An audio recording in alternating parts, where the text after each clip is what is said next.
Welcome back to my channel. आजिर ब्लगटो हब गई आछे इतिहास थिएटाৰৰ ब्लग, गतिके আপোনালোকে ब्लगटो চাই লওক। মই শেষত কৈ আছোঁ থিয়েটাৰখন কেনে পালোঁ, মই ৰিভিউটো দি আছোঁ শেষত। Back to my channel. এতিয়া মই গৈ আছোঁ টিউচ কলেজৰ, তাত চলি আছে ইতিহাস থিয়েটাৰ।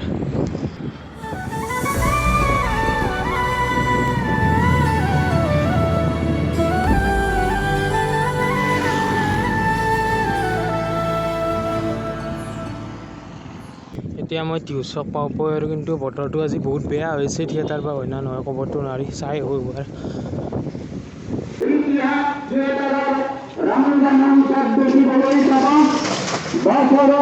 সৰ্বশ্ৰেষ্ঠ নাট্যৰীৰ পৰিগণিত এখনই বাস্তব ধৰ্মী সামাজিক নাট, নাট্যকাৰ ও হিদিক ভট্টাচাৰ্য ৰচিত আৰ পৰিচালিত জীবন যোদ্ধা।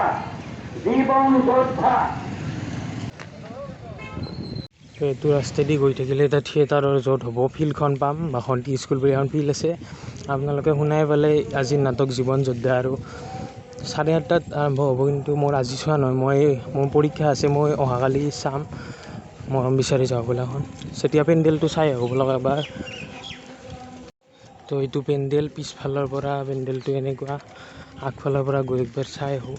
আপোনালোকে চাই থাকক ভিডিঅ'টো। এতিয়া মই আহি পালোঁ পেণ্ডেলটো, একবাৰ চাই লওক আপোনালোকে। ইতিহাস থিয়েটাৰ আছে আমাৰ তাতে।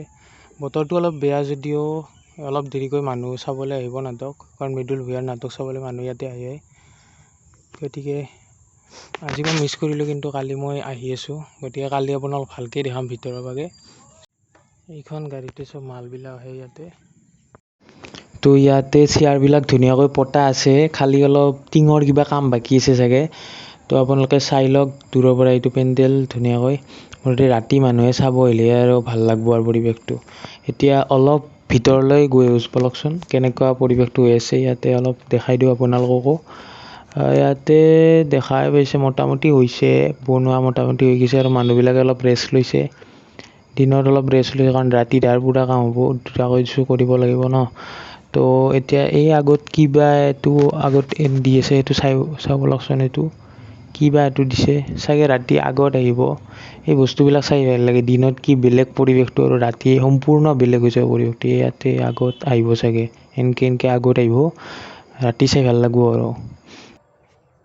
তো আজি হৈছে মাজৰ দিনা, আৰু এতিয়া আমি যাই আছোঁ এই মৰম বিচাৰি যাব বোলা এখন চাব। এই একদম পূৰা যাই আছোঁ, বেছি ভিডিঅ' কৰা হোৱা নাই। তো তাতে কাউণ্টাৰত যাই লগ পাই আছোঁ। তো টিকট কাউণ্টাৰৰ পৰা এটা টিকট লৈ ল'লোঁ, আৰু টিকটটো দেখাইছোঁ আপোনালোকক। এইটোৱে টিকট দিয়ক, এইটো টিকটে মই লৈছোঁ।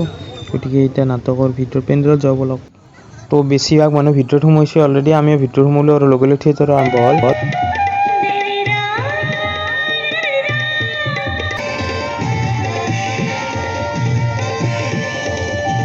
তো গাইজ থিয়েটাৰ 1 ঘণ্টামান গৈছিল না জনাই, লগে লগে বৰষুণে আৰম্ভ কৰিব, কিবা এগলা হলাক। কিন্তু নাটক ৰখা নাই, নাটক চলিয়ে যাইছে। আৰু চাইডৰ মানুহগিলা অলপ প্ৰব্লেম হৈছে, কিন্তু বাকী ঠিকেই আছে মোটামুটি।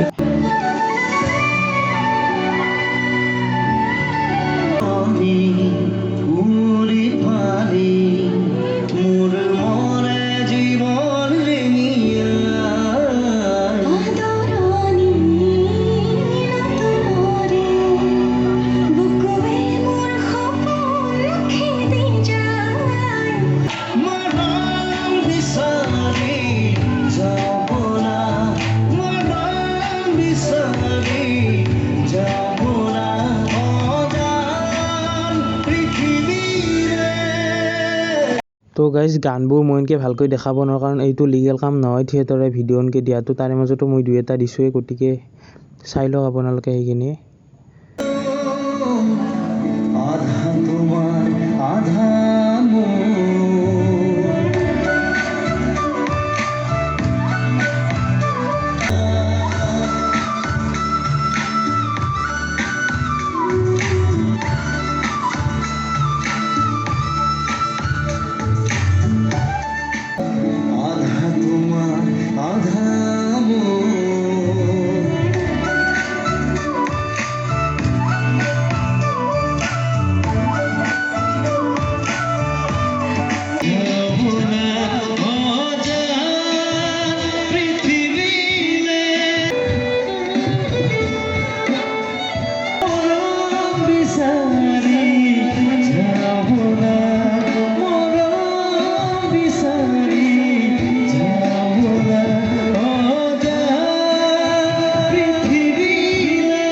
তো গাইজ মই অলপ আগতে কোৱাৰ দৰে আপোনালোক দেখা হৈছে পিছত দেখি কেনেধৰণে বানপানী মানে পানী পৰি আছে, কিন্তু তথাপিও এক্টিং কৰি গৈছে আৰু মানুহবিলাকো মানে ধৈৰ্য সহকাৰে চাই আছে। গতিকে এইটোৱে হৈছে নাটকৰ নিচা, আৰু এই নিচাৰ কাৰণে আজিও ভ্ৰাম্যমান থিয়েটাৰ আছে আমাৰ মাজত। গতিকে আপোনালোকে চাব আহিব। আজি আপোনালোকৰ আগত আমাৰ গৌৰৱ উজ্জ্বল দ্বিতীয় নিশা। উক্ত নিশাত বিদায় নিশা। উক্ত নিশাত আমি আপোনালোকৰ বুলি আগবঢ়াম আমাৰ এই বছৰৰ আন এখন ব্যয়বহুল বাস্তৱধৰ্মী সামাজিক নাট, স্বনামধন্য নাট্যকাৰ অভিজিৎ ভট্টাচাৰ্যদেৱৰ দ্বাৰা ৰচিত আৰু পৰিচালিত নাট মই গান্ধীৰ পুত্ৰ। এতিয়াহে গম পালোঁ ইমান মানুহ হ'ব বুলি। মই ফাৰ্ষ্টৰ চাই আছিলোঁ, গমেই পোৱা নাছিলোঁ ইমান যি মানুহ হৈছে। মানে বাহিৰততো আৰু ভালকৈ দেখা পাব একদম কিমান মানুহ দেখছি না, একদম জনসমুদ্ৰ বুলি যি কয়, এনেই মানে জনসমুদ্ৰ। এই চাই লওক আৰু সেইটোৱে হৈছে মানে 2 বছৰ মাজতে হোৱা নাছিল না, চ' 2 বছৰ পিছত মানুহে থিয়েটাৰ চাইছে, সেইকাৰণে ফুল মানুহ, চব থিয়েটাৰতে ফুল মানুহ হৈছে। গতিকে মই ৰিভিউটো এতিয়া আপোনালোকক ক'বলৈ লৈছোঁ, ৰিভিউটো শুনি ল'ব। নাটক এখনৰ ৰিভিউ দিব পৰা মোৰ যদিও কোনো যোগ্যতা নাই, তথাপিও মই নিজৰ অভিজ্ঞতাটো মানে আপোনালোকৰ লগত শ্বেয়াৰ কৰিব বিচাৰিছোঁ। তো প্ৰথমতে ক'ব লাগিব মই অভিনয়ৰ কথা। অভিনয় বহুত বেছি ভাল হৈছে, মানে বহুতকেইটা এনেকুৱা চিন আছে য'ত দৰ্শকৰ হাতৰ তালি মানে ৰখা নাই। মৃদুল ভূঞাৰ অভিনয় হওক বা ননী দেৱী বুলি একজন আছে নেকি, তেখেতৰ অভিনয় হওক আৰু শৰ্মিষ্ঠাৰ অভিনয়, মুঠতে গোটেইকেইজন শিল্পীৰে মানে অভিনয় বহুত বেছি ভাল হৈছে। তাৰোপৰি বহুতকেইটা মানে চিন বহুত আছে। ফাৰ্ষ্ট হাফতো বহুত বেছিকৈ চিন আছে, মানে আপোনালোকে অলপো ব'ৰ নহ'ব নাটকখন চাই, আৰু বহুত বেছি ভাল আছে। আৰু গান যদিও এটাই আছে, কিন্তু সেইটো গানে মানে জুবিন গাৰ্গৰ কণ্ঠত ইমান মানে ধুনীয়া হৈছে, সেইটো গানে মানে এটাই দিয়ে আৰু হৈছে। মুঠতে নাটকখন যিমান আগবাঢ়ি যাই থাকিব, সিমানে আপোনালোকে অনিৰ্বাণ অৰ্থাৎ মুখ্য চৰিত্ৰ মৃদুল ভূঞাৰ লগতে মৰম বিচাৰি যাই থাকিব, আৰু লাষ্টত চাগে মৰম বিচাৰি পাব, মই আশা কৰোঁ। আৰু বাকী কাহিনীটোৰ কথা মই কৈ নিদিওঁ একো, কাহিনীটো মেইন সঁচা মৰমৰ ওপৰতে, মৰম যি ধনৰ ওপৰত নহয়, আচল মৰম কি সেইটো বিষয়ৰ ওপৰতে মানে কথাখিনি কোৱা গৈছে। মানে বহুতকেইটা দিশ দেখা গৈছে মৰমৰ। গতিকে আপোনালোকে চাই ভাল পাব হয়তো, সকলো চাম বয়সৰ কাৰণে নাটকখন। আৰু গতিকে এইখিনিয়ে আছিল মোৰ ৰিভিউ। আপোনালোকে নাটক চাই ভাল পাব, আৰু যদি পিছত এনেকুৱা থিয়েটাৰৰ ভিডিঅ' চাব বিচাৰে দেন মোৰ চেনেলটো লাইক, শ্বেয়াৰ এণ্ড ছাবস্ক্ৰাইব কৰিব, আৰু বেল আইকনটো দবাই দিব পুনৰ ন'টিফিকেশ্যনবিলাক পাবৰ কাৰণে। তো আজিৰ কাৰণে ইমানেই আছিল, বাই বাই।